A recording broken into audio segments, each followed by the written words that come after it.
Well, architect Etok Ezekiel, he joins us from Abuja. He's the national chairman of Young Democratic Party.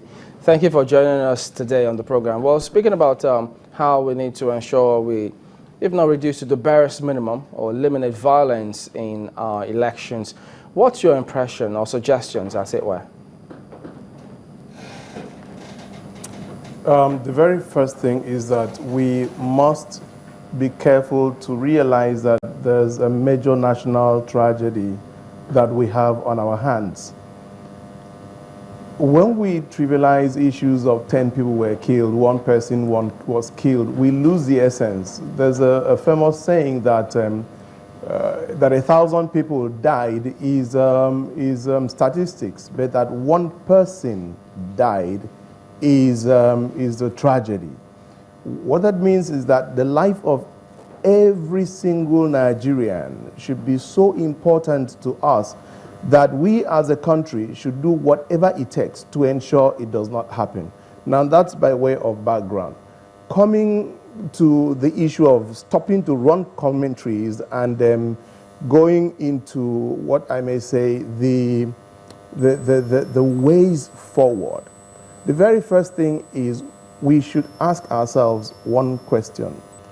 Over the past dispensations, starting from 1999, can we point to one person that has been prosecuted in election violence? And yet we know that on every election, as it progresses, we find so much violence. Let me put this back so that if you need to talk back, but I have echo, but I'm sure I can deal with it. What is the deterrent when you look at it from the point of law or the judiciary? If that has not worked, what is the second option? What is the second alternative we have? We realize that the moment you get into an office, you are made for life. As a result, whether we like it or we don't like it, the fact remains that election is a matter of do or die in this country. I know that the past president said it, that's President Obasanjo, former President Obasanjo, and people try to castigate him for saying that. But the honest truth is that you can hardly find a governor who, after 4 years in office, is not a man in control of several estates. That is on a very high side. Come down to a local government chairman. What have we put in place to checkmate these people to ensure that election is about call to service and not call to personal enrichment? Now, when a man knows that, his life will be changed forever and he'll control the whole of humanity, so to speak, he will go into the recruitment of the boys. Secondly, what will be his incentive to change the estate or the state of the boys when he knows he will need them? What he must do is create what you call a dependency syndrome, so that when the right time comes, he will get them back as boys. Now, if I was a boy and tomorrow a governor comes in, sets up the infrastructure for me to become a self-employed businessman, and I start to make money, what happens is that in the next 4 years, when the governor is looking for boys, I've already learned to live a responsible life, making good money, so I don't see myself running to the street. And what happens? That man loses another boy. So what is our leadership recruitment process that discourages the boys syndrome? Let me jump in here and then ask you. That we must look into. Right. Let me also bring this, because, I mean, you are national chairman of Young Democratic Party. Perhaps by the name, one will have this mindset that you have a lot of young people who may want to come into the party. Of course, you know, with a lot of youthful energy or youthful exuberance, they will also bring to bear on the day. Yeah. What kind of message are you giving to them or intend giving to them such that they could curtail themselves and not get unnecessarily exuberant and conduct themselves decently when they gather there, and above all, not even volunteer themselves or allow themselves to be used as political thugs by politicians. Young people are tired of being told. Talk to them, talk to them. They want to see what program you have put for them. They want to know what your thinking is like. Nobody is going to follow you because the name of your party is Young. It doesn't make sense. People are going to follow you. I don't know if somebody's asking a question. Go ahead, please. Okay, I continue. Good, thank you. People are going to follow you, especially the young people of today. They are going to follow you because you have been able to set in place something that they will sit and think of and then say, this makes sense. This doesn't make sense. Coming up with what we call superior argument, superior projects, superior programs is what is going to attract the young people. We're not going to delude ourselves with the fact that we are called Young Democratic Party, so every young person is going to come. What have we done as a party? The very first thing we have done is to eliminate this issue of what you call delegate conference. No, we're not going to have delegates anymore. Everybody that's going to be elected on the platform of the YDP as a candidate must be elected by all the people, all the members of the party within his constituency.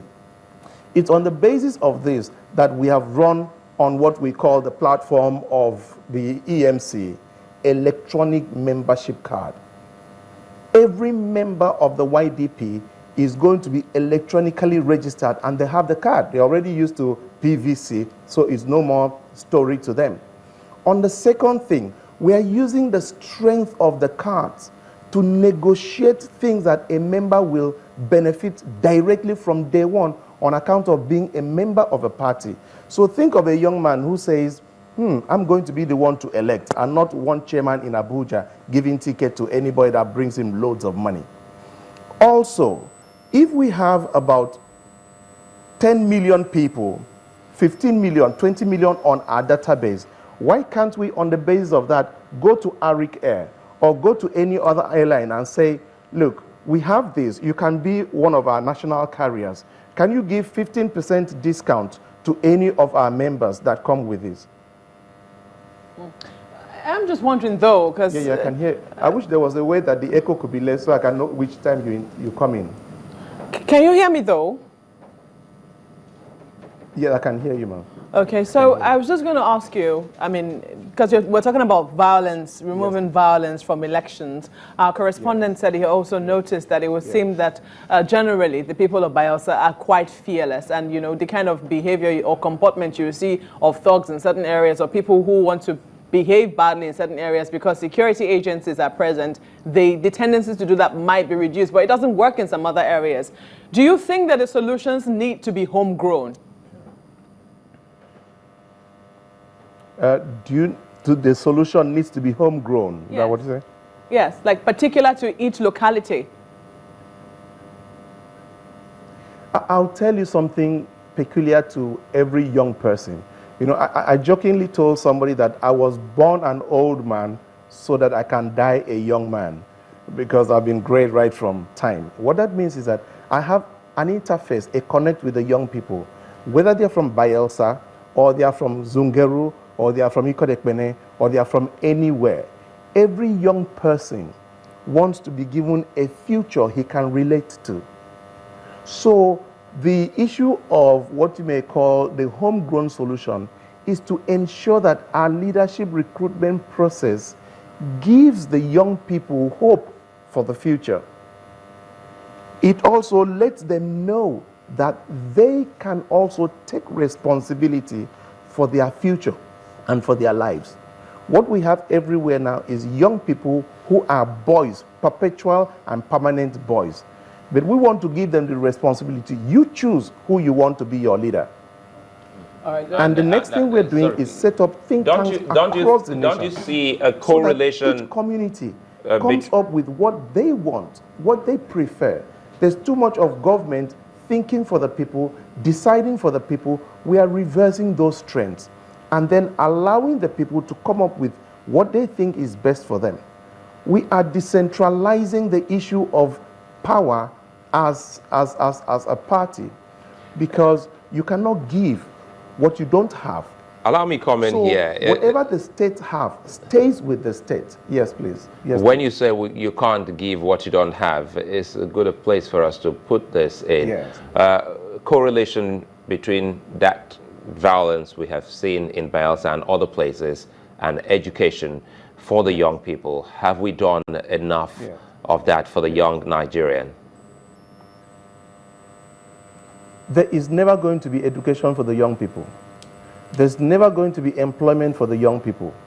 There's never going to be what will take the young people to the next level unless whoever is coming in as the leader is not looking for boys. I want us to please make this a national discourse. For as long as our governors, our leaders are looking for boys to fight elections for them, they will never take the future of those boys to the next level, because what they must constantly create is dependency syndrome.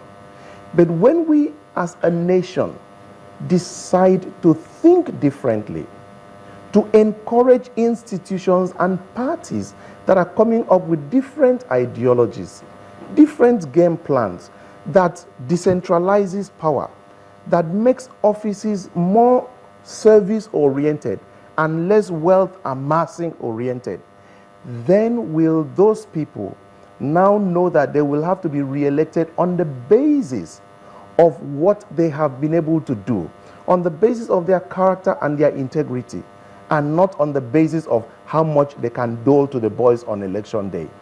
All right. Education is key. Okay, pardon me. Well, we have to end it here. Ezekiel Etok is a national chairman of National Transformation Party. We'll get across to you subsequently as well, and focus a lot more in terms of how we need to eradicate violence from our politics.